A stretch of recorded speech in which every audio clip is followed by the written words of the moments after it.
भावनाओं और विवेक के बीच शक्ति परीक्षा होने पर भावनाओं की प्रायः जीत होती रही है, क्योंकि भावनाओं में एक सहजता, उद्रेक और प्रवाह होता है जो वशीभूत करने की शक्ति रखता है, जबकि विवेक को अनुभव और अध्ययन में प्राप्त करना पड़ता है। तो अभी जैसे इलेक्शन चल रहा है, इलेक्शन में जो भी लोग जीतते हैं इलेक्शन केवल काम की बदौलत नहीं जीतते हैं। आप बहुत बढ़िया काम कर दीजिए, इंफ्रास्ट्रक्चर बना दीजिए, बुलेट ट्रेन लेकर आ जाइए, इंफ्रास्ट्रक्चर मतलब स्पेस मिशन कर लीजिए, चंद्रयान किया, तमाम तरह के काम आप कर लीजिए, लेकिन इलेक्शन जीतने के लिए आपको इलेक्शन जो जनता सुनना चाहती है, जनता की भावनाओं जो, क्योंकि वो आपको जब तक भावनाओं में आदमी बहेगा नहीं ना, तब तक मास वोटिंग, एक तरफा वोटिंग नहीं होगी। और यही कारण है कि कोई भी इलेक्शन आज तक आज़ादी के बाद के जितने भी इलेक्शन हुए, एक भी इलेक्शन मुद्दों के आधार पर नहीं लड़ा गया, उसमें भावनाओं के साथ ही खेला गया। चाहे बेरोजगारी की भावना हो, चाहे गरीबी हटाओ की बात कही गई हो, कोई भी हो, मतलब शुरू से की बात, लोग के नीड, किसी का नाम नहीं ले रहा हूँ, लेकिन शुरू से कहीं न कहीं आपको भावनाओं के माध्यम से ही आप मास का समर्थन जुटा पाते हैं। ये जान लो, इतिहास साक्षी, ये केवल भारत की बात नहीं है, दुनिया भर के इतिहास में जितनी भी क्रांति हुई हैं, भावनाओं के बदौलत ही क्रांतियाँ हुई हैं। चलिए आगे। राष्ट्रीयता ऐसी ही एक भावना है जो एक क्षेत्र विशेष के लोगों को इससे सहज और संयुक्त ढंग से जोड़ती है। यद्यपि मनुष्य की भावनाओं का सबसे उदात्त रूप उसका मानव प्रेम है, परंतु व्यवहारिक जीवन में मनुष्य राष्ट्र से आगे प्रायः नहीं बढ़ पाता है और व्यक्तिगत हित, धर्म या सिद्धांत की उपेक्षा करके भी राष्ट्र के नाम पर जुड़ता है और सही गलत कार्य करता है। जन्मभूमि के प्रति प्रेम, जिसका इतिहास हजारों साल पुराना है, धीरे धीरे 16वीं शताब्दी एक राष्ट्र प्रेम में बदल गया और जन्मभूमि उस पूरे क्षेत्र को कहा जाने लगा जहाँ भाषा, अतीत और सांस्कृतिक मूल्य प्रायः अभिन्न हो। लेकिन ये कहीं कहीं मतलब ये कहा जाना कि जो राष्ट्र प्रेम है वो हमेशा भावनाओं के साथ खिलाया जाता है। ठीक है, भावनाएं प्रधान होती हैं और लोगों को जोड़ने में भी सहायक होती है, और कम समय में अगर व्यक्ति को वास्तव में विकास के पथ पर ले आना है तो कहीं ना कहीं इसका प्रयोग करने की आवश्यकता पड़ती है। कोई भी देश, अमेरिका है जो आज एक समय में वो भी कहीं न कहीं कैनेडी ने एक स्टेटमेंट दिया था कि जॉन एफ कैनेडी, उन्होंने एक स्टेटमेंट दिया था कि never ask what nation has given to you but ask what you have given to the nation. Yes, exactly right. तो ये क्या है?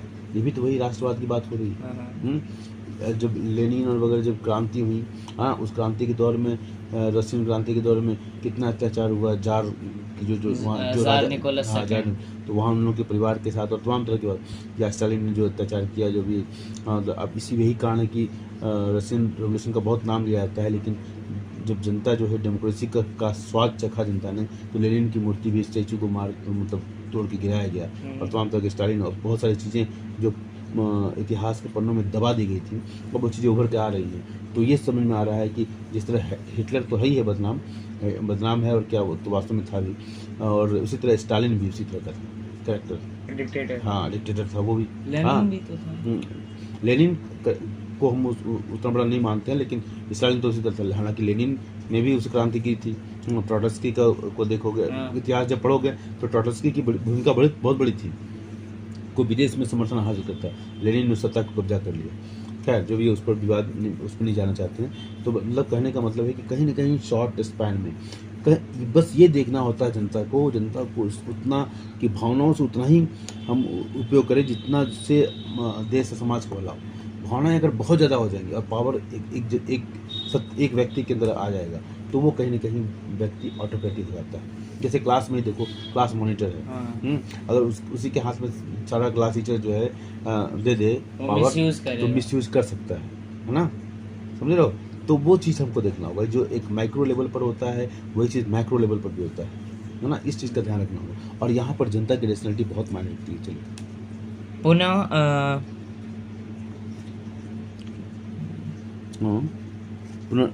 पुनर्जागरण के हाँ। बाद यूरोप में जब राष्ट्रीय राजतंत्र की प्रतिष्ठा हुई और राष्ट्रीय भाषा तथा साहित्य का विकास हुआ तो राष्ट्र और देश पर्यायवाची बनने लगे।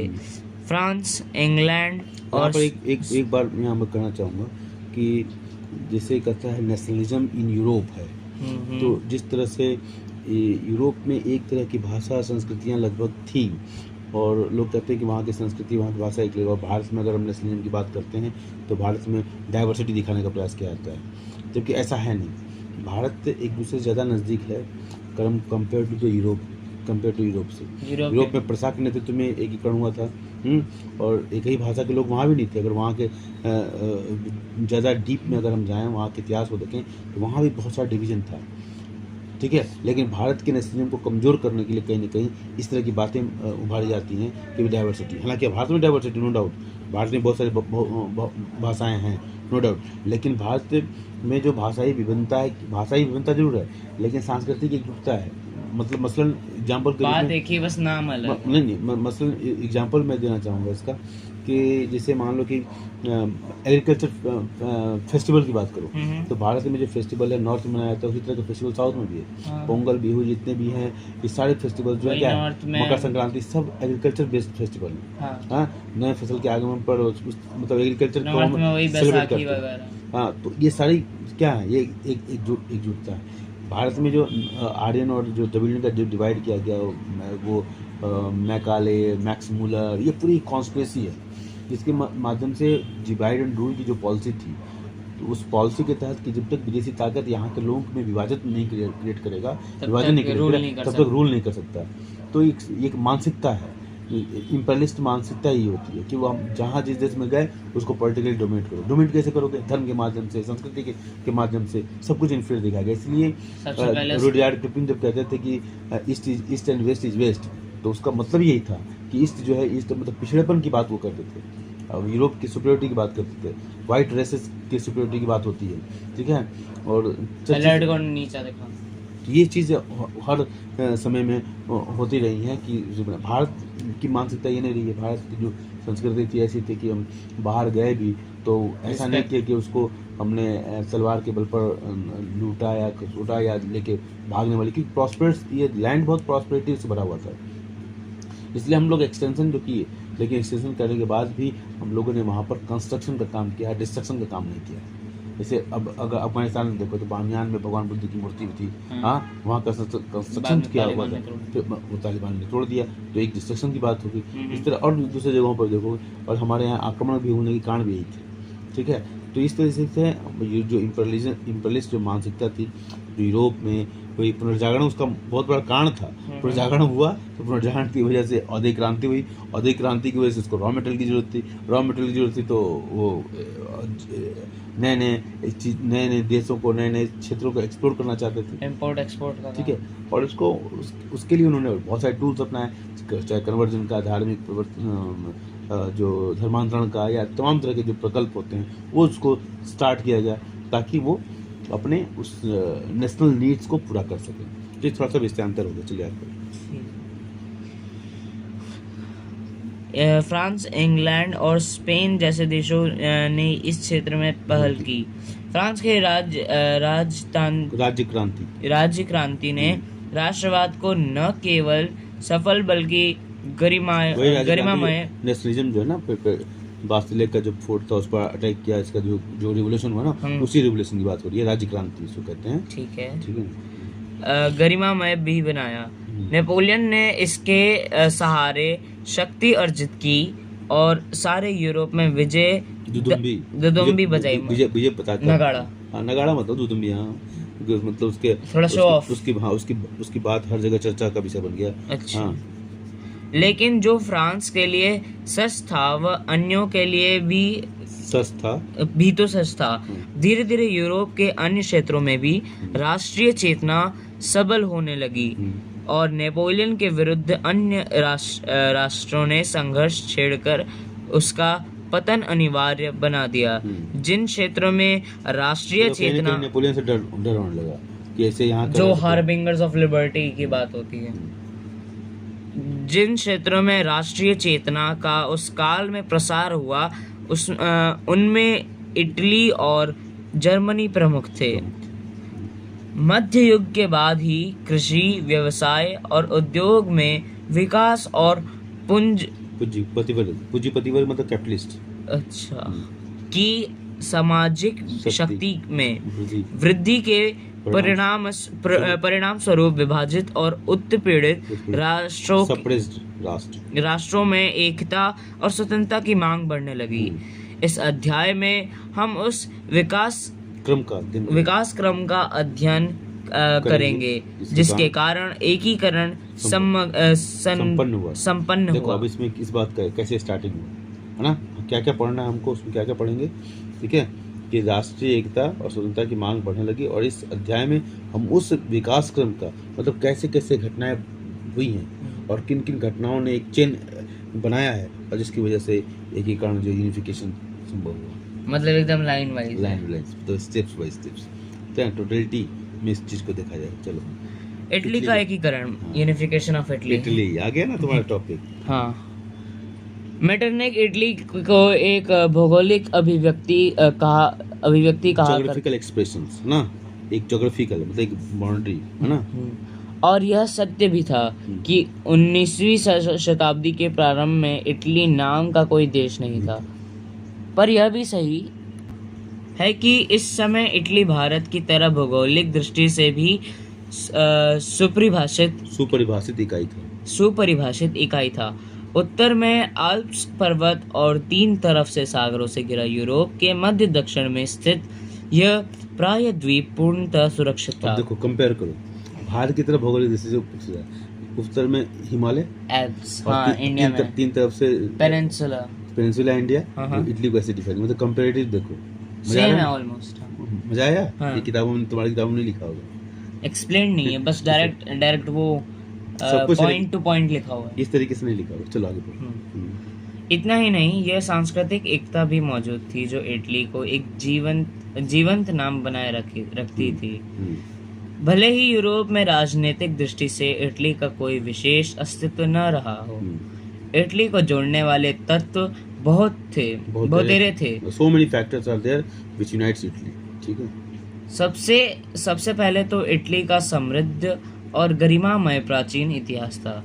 रोमन साम्राज्य में इटली ही नहीं, सारे दक्षिण पश्चिम यूरोप पर रोमन राजनीति और सभ्यता सदियों तक हावी रही। इटली के लोगों का वास्तव में यह गौरव काल था। हाँ, गौरव काल था। एक मिनट स्टॉप।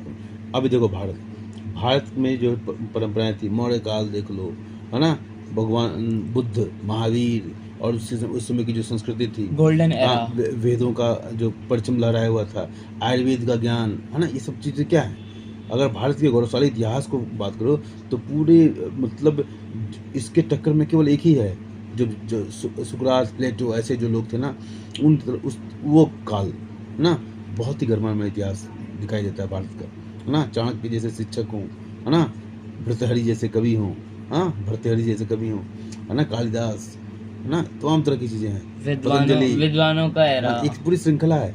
फिर बौद्ध धर्म ग्रंथ में बहुत सारे लोगों का नाम जानते नहीं है ना, विनय पिटक ऐसे तमाम तरह के जो ज्ञान की जो श्रृंखलाएं जो चली हैं, है ना, वो सब सही चीजें नजर आती हैं। चलो, वास्तव में गौरवशाली था, और उसकी याद इटली में हमेशा आत्मविश्वास भरती थी, सेल्फ कॉन्फिडेंस। उसके अलावा व्यक्ति में सेल्फ कॉन्फिडेंस होता है, उसी तरह राष्ट्र में सेल्फ कॉन्फिडेंस होता है। जैसे व्यक्ति में डिग्निटी होती है, उसी तरह राष्ट्र की भी डिग्निटी होती है। कि जैसे एग्जाम्पल लेना चाहूँ, इजराइल के एक नागरिक को मार के कोई देख ले, इजराइल उसको जहाँ भी रहेगा उसको पाताल नोक से निकालेगा, मार देगा, क्योंकि राष्ट्रीय डिग्निटी हाई है।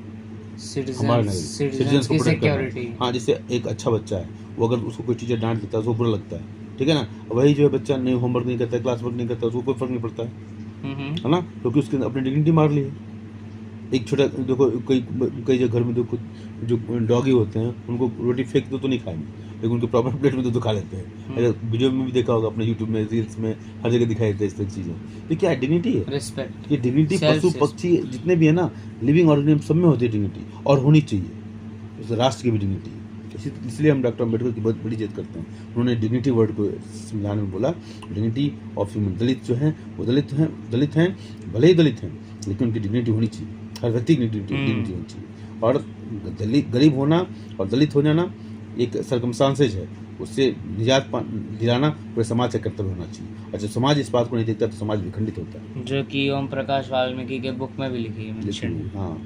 इसके अलावा सारे इसके आधार पर ये भी नहीं, उस वर्ग को भी ये नहीं सोचना चाहिए कि दूसरे वर्ग जो हैं वो सब अतताई ही होते हैं। ये भी एक अपराध है अपने आप, इस तरह का सोच भी। इसके अलावा सारे पश्चिमी यूरोप के साहित्य और धर्म की भाषा लैटिन इटली की भाषा थी। भाषागत एकता का इतिहास भी काफी पुराना था। राष्ट्रीय भाषाओं के उत्थान का प्रारंभ ही इटली में इतालवी भाषा के महान कवि दांते की रचनाओं से बहुत महान कवि थे मानते हैं।